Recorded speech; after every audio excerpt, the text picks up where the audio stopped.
The Lord be with you.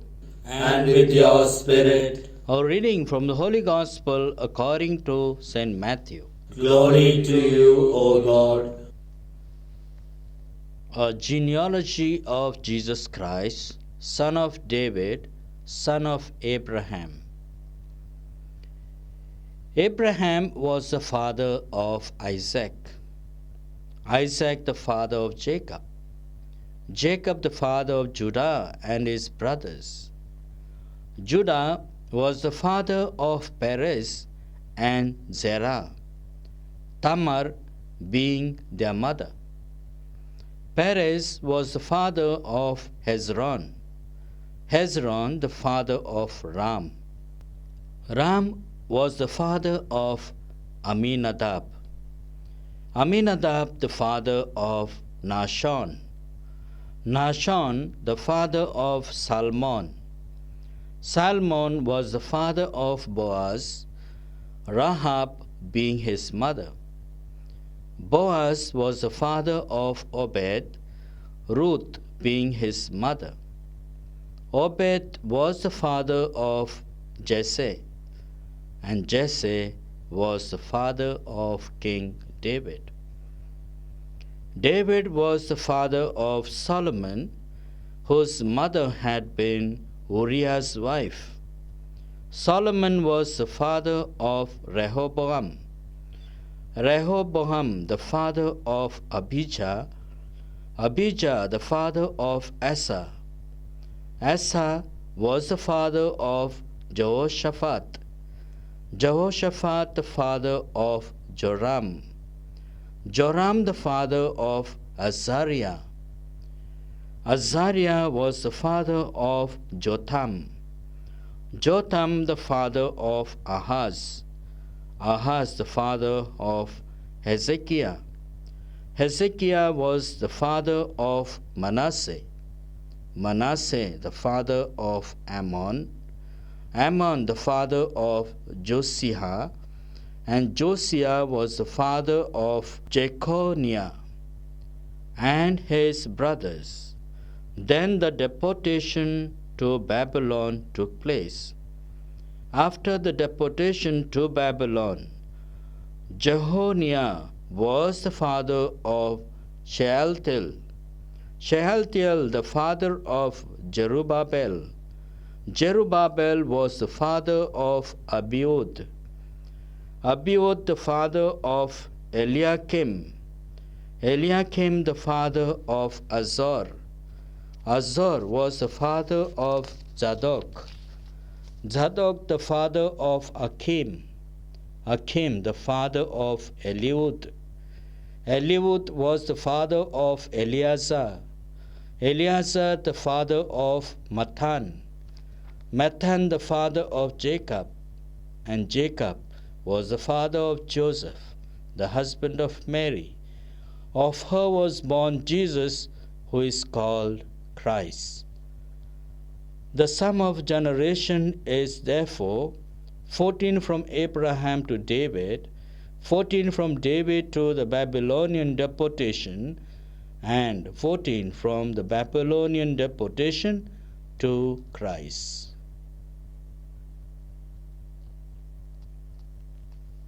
The Gospel of the Lord.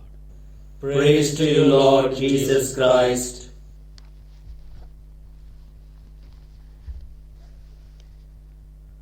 Dear brothers and sisters, it is very interesting to know about the genealogy of Jesus Christ, which does not stand directly to Abraham and to David and Jacob, but an adoption by Joseph. Jesus is born of Mary. Jesus is the Son of God, born through the genealogy intended by God, promised by God to the whole world. The redemption caused to the humanity from the beginning of Abraham up to the time of Joseph is a very, very serious work of God. God intended to save the humanity through various prophets bringing messages. But people did not tolerate God's messengers. Finally, God decides to send the one He promised for ages, from the beginning of times, His own Son to be born amidst us. And we are all waiting for this Son to be born again in our lives, to renew ourselves, to renew our lives, to renew our society and our families. My dear brothers and sisters, in our families we keep on doing good, carrying out the good of the ancestors handed over to us. And nowadays, many of us fighting for properties of the ancestral share. Many people have been selling their ancestral properties and putting an end to the culture that was handed over to them by their ancestors from ages. We look around and see that money has value.